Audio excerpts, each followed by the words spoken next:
Where I also think you're going to see a lot of gain is in NIL. So when a player initially signs his contract when they're drafted, their NIL is given up. They give it to MLB, and MLB is free to do what they want with it. Now, that's NIL, name, image, likeness. Anything with their name on it, they don't get paid for prior to now. So when Sony makes a MLB The Show game and you see a minor leaguer on it, they were not compensated, where 40-man roster players are compensated. And this takes us back to the Players Inc. portion of the MLBPA branch, where they handle all of the merchandising and licensing. Now that NIL has been granted back to players, they're going to actually have a say. They're going to be monetized in a way that they'll see some compensation for as well.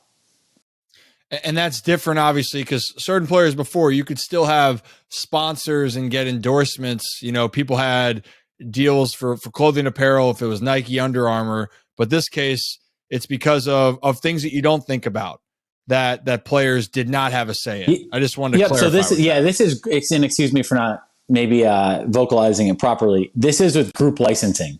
So group licensing is a collective where more than 3 players are being used in an advertisement, in a game, in a marketing campaign. So all of the minor leaguers, or at least a large portion of them, were in MLB The Show. Those players weren't compensated.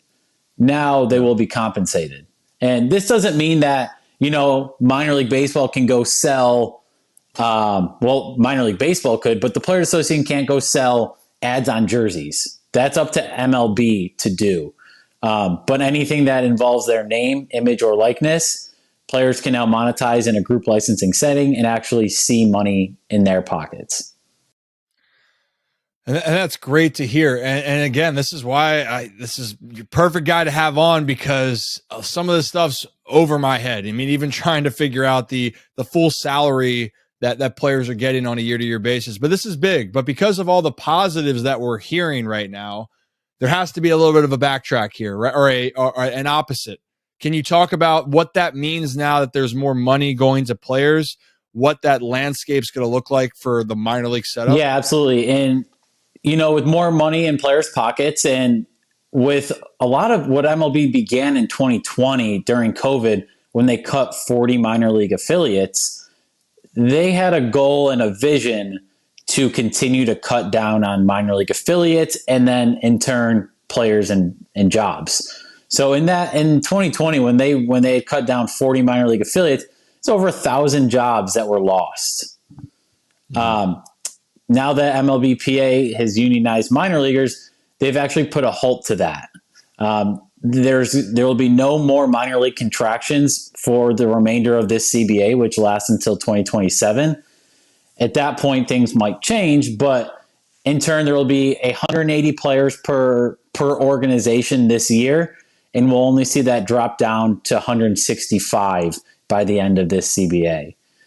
So you are going to be losing some jobs, which is detrimental to even guys like myself who don't have jobs. And you'll see a lot of players that you may think deserve jobs and probably would have had jobs in the past.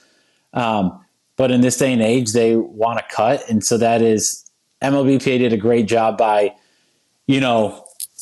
limiting the amount of damage that is done, because I think it would have only been worse had MLBPA not stepped in.